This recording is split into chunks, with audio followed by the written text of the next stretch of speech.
Good morning. দ্বাদশ শ্রেণীর হিসাব বিজ্ঞান বিভাগের স্নেহের ছাত্ররা, আশা করি তোমরা ভালোই আছো। তোমাদের এই অধ্যায় 9 থেকে ব্যয় ও ব্যয় শ্রেণী বিভাগ, এখান থেকে আমি একটা অঙ্ক দেখিয়েছিলাম। আজকে আমি তোমাদের আরেকটা অঙ্ক আমি দেখাবো।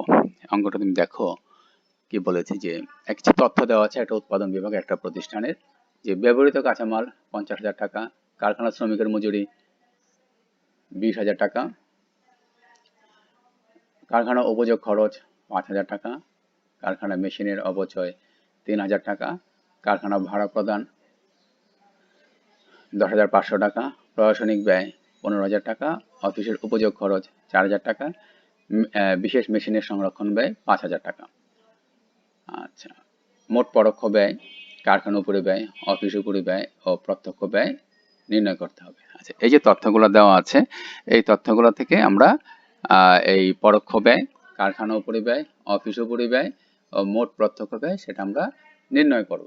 এখন আমরা এর আগে কিন্তু একটা অঙ্ক দেখিয়েছি, কিন্তু বলেছিলাম যে কোনটা কোন উপরি ব্যয়, কারখানা উপরি ব্যয়, কোনটা পরোক্ষ ব্যয়, কোনটা অফিস উপরি ব্যয়, সেটা একটু তোমাদের দেখতে হবে। সেখান থেকে যদি তুমি দেখে থাকো তাহলে এটা বুঝতে সুবিধা হবে। দেখো, মোট পরোক্ষ ব্যয়ের পরিমাণ, পরোক্ষ ব্যয় কোনগুলো? কারখানা উপযোগ খরচ 5,000 টাকা, কারখানা মেশিনের অপচয় 3,000 টাকা, কারখানা ভাড়া খরচ 10,500 টাকা, প্রশাসনিক ব্যয় 15,000 টাকা, অফিসের উপযোগ খরচ 4,000 টাকা। মোট হলো কত? 37,500 টাকা। আচ্ছা, মোট পরোক্ষ ব্যয়ের পরিমাণ। আচ্ছা, কারখানা উপযোগ খরচ কত?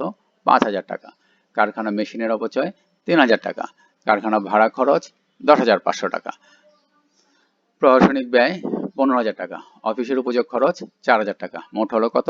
37,500 টাকা। এটা মোট, এটা কি তথ্যটা, প্রশ্নটা কি? মোট পরোক্ষ ব্যয়ের পরিমাণ। আচ্ছা, এই যে তথ্যগুলো দেওয়া আছে, এই তথ্যগুলো থেকে এই ব্যবহৃত কাঁচামাল, কারখানা শ্রমিকের মজুরি, কারখানা উপযোগ খরচ, কারখানা মেশিনের ভাড়া, মেশিনের অপচয়, কারখানা ভাড়া প্রদান, প্রশাসনিক ব্যয়, অফিসের উপযোগ খরচ, বিশেষ মেশিনের সংরক্ষণ ব্যয়, এখান থেকে আমরা পরোক্ষ ব্যয়ের পরিমাণ কিন্তু আমরা বের করে ফেললাম। পরোক্ষ ব্যয়ের পরিমাণ আমরা বের করে ফেললাম। আচ্ছা, পরোক্ষ ব্যয় হয়ে গেল।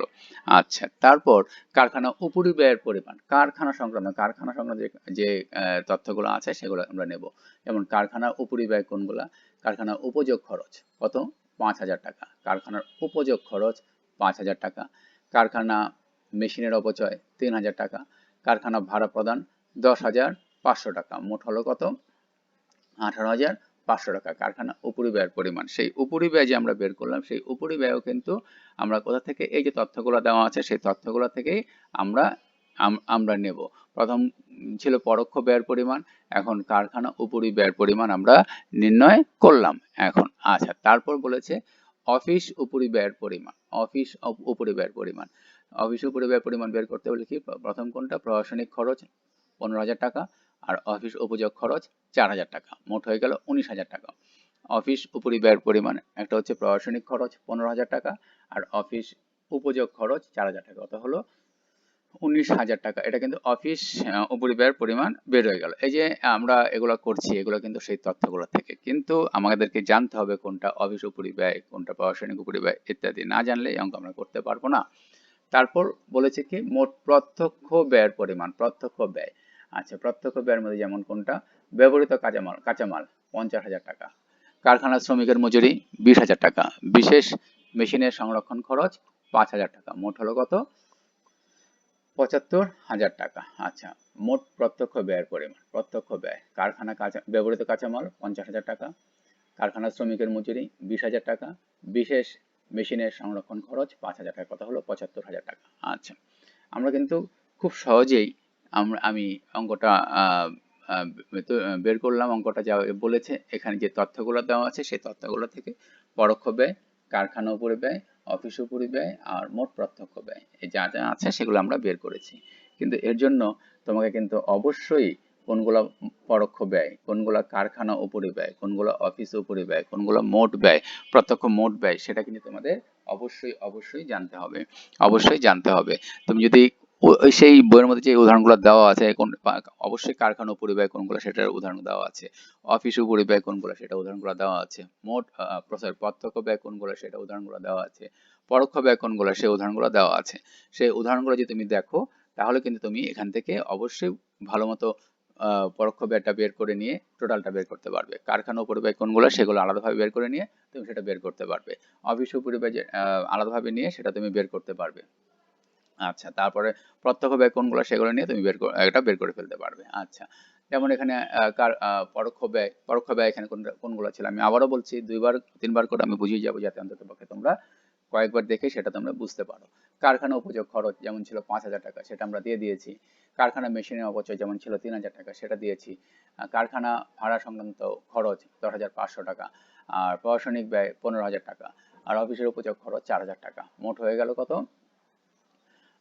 37,500 টাকা। আচ্ছা, এখানে যেটা আমরা করলাম, তুমি একটা জিনিস খেয়াল করবে, এই অঙ্কটা করতে যে তোমাদের উৎপাদন ব্যয় হিসাব যে অঙ্কটা আমি করিয়ে দিয়েছিলাম, উৎপাদন ব্যয় হিসাব, সেই চ্যাপ্টারটা একটু নজরে আনবে।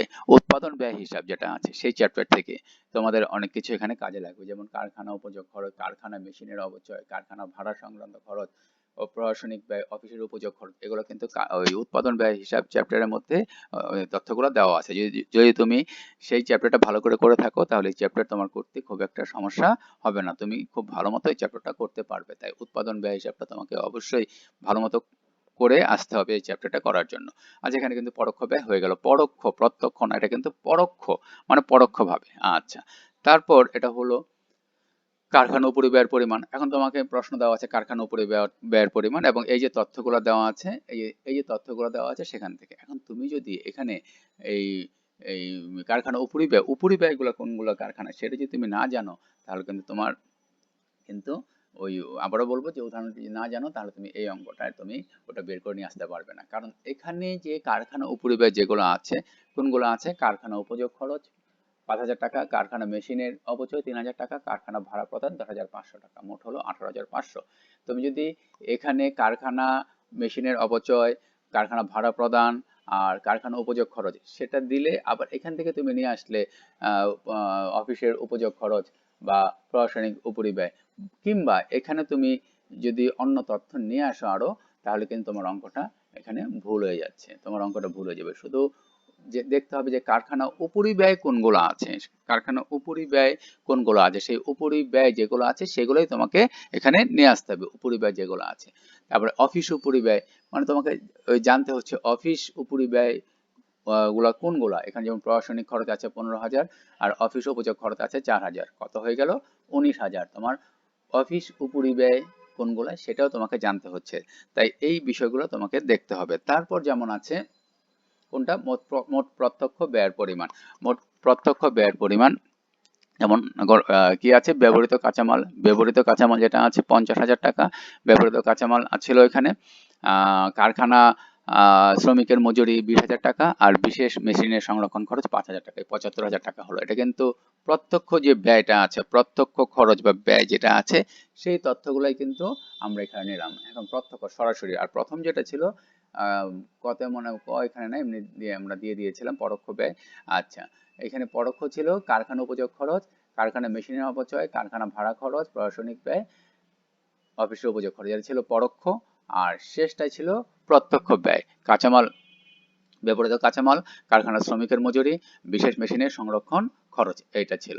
আচ্ছা, এখন আমরা কিন্তু এই তথ্যগুলো দিয়ে আমরা এই বিষয়গুলো কোনটা কোন ধরনের খরচের মধ্যে পড়ে সেটা করতে পারলাম, কিন্তু এটা করতে গিয়ে তোমাকে কিন্তু কোনটার মধ্যে তোমার আসছে পরে সেগুলো তোমাকে বিশেষভাবে জানতে হবে। আচ্ছা, এই অঙ্ক হয়ে গেল। কিন্তু প্রত্যক্ষ ব্যয়ের যে বিষয়টা আছে সেটা একটা যেমন আছে ব্যবহৃত কাঁচামাল, এটা যদি তুমি অফিস উপরিব্যয় দিয়ে দাও, এবং অফিস উপরিব্যয়ের একটা উপাদান যদি তুমি প্রত্যক্ষ ব্যয়ের মধ্যে দিয়ে দাও, তাহলে দুইটা অঙ্কই কিন্তু দুইটা পোর্শনই কিন্তু তোমার যদি ক আর খ থাকে, তাহলে তোমার ভুল হয়ে যাচ্ছে। তোমাকে কিন্তু খেয়াল রাখতে হবে, তোমাকে এখানে বিশেষভাবে তোমাকে খেয়াল রাখতে হবে তুমি সঠিকভাবে প্রত্যক্ষ ব্যয়ের মধ্যে সবগুলো বিষয় দিচ্ছ কিনা, অফিস উপরিব্যয়ের মধ্যে সবগুলো বিষয় দিচ্ছ কিনা, কারখানা উপরিব্যয়ের মধ্যে সবগুলো জিনিস দিচ্ছ কিনা, এবং পরোক্ষ ব্যয়ের মধ্যে সবগুলো বিষয় দিচ্ছ কিনা। কোন জায়গা থেকে? এই যে একটা প্রতিষ্ঠানের যে তথ্যগুলো আছে সেই তথ্যগুলো থেকে তোমাকে নিতে হচ্ছে। তাহলে আমরা মোটামুটি ভাবে এই অঙ্কটা আমরা করতে পারলাম। তারপরেও আমি আরো দুইটা অঙ্ক এই চ্যাপ্টার থেকে আমি দেখিয়ে দেব। আরেকটা বিষয় তোমাদের এখন আমি বলবো, সেটা হচ্ছে তোমাদের আরেকটা কুইজ আছে। সেই কুইজের সিলেবাসটা হবে তোমাদের যে প্রথম একটা কুইজ হয়ে গেল, সেটা প্রথম যে কুইজটা হলো সেটার সেটার পর যা যা সিলেবাসে করিয়েছি তার মানে অধ্যায় এটা তো অধ্যায় করাচ্ছি মনে হয় 9, তাহলে অধ্যায় 8 যেটা ছিল মজুত পণ্য যে হিসাব পদ্ধতি, তারপর এখন করাচ্ছি ব্যয় ও ব্যয়ের শ্রেণীবিভাগ, তারপরে মনে হয় আরেকটা চ্যাপ্টার আছে অর্থাৎ 10, মানে 3 চ্যাপ্টার মিলে তোমাদের এটা পরীক্ষা হবে। সেখানে কিন্তু দুইটা সৃজনশীল থাকবে, দুইটাই দিতে হবে, এবং 20টা এক কথায় উত্তর থাকবে। দুইটা সৃজনশীল প্রশ্ন থাকবে আর 20টা এক কথায় উত্তর থাকবে। আমি দেখি তোমরা এগুলো যদি আমি যা করাচ্ছি, যেভাবে করাচ্ছি সেগুলো যদি করে যাও তাহলে তোমরা এখানে তোমাদের সমস্যা হবে না। আচ্ছা, আমি যতদূর পারি সিলেবাস শেষ করে দিয়ে তারপর আমি বিভিন্ন প্রশ্ন নিয়ে তোমাদের সৃজনশীল প্রশ্ন আমি দেখাবো। সেই প্রশ্নগুলো তোমরা যে তুমি দেখাবো যে তোমাদের পরবর্তীতে কোনো সমস্যা না হয়। তাহলে তোমরা এভাবে যেগুলো করাচ্ছি এখন সেগুলো প্রিপারেশন নিয়ে যাও, সেগুলো বাসায় করতে থাকো। তাহলে এই অঙ্কটা আমরা মোটামুটিভাবে করতে পারলাম বা দেখলাম যে তোমার ব্যয় ও ব্যয় শ্রেণী বিভাগের মধ্যে। তবে এই চ্যাপ্টারের জন্য আমি আবারও বলে দিচ্ছি, তোমাদের যে উৎপাদন যে চ্যাপ্টারটা আছে সেই চ্যাপ্টারটা অন্ততপক্ষে একটু ভালো করে করে রাখো, ভালো করে জেনে রাখো।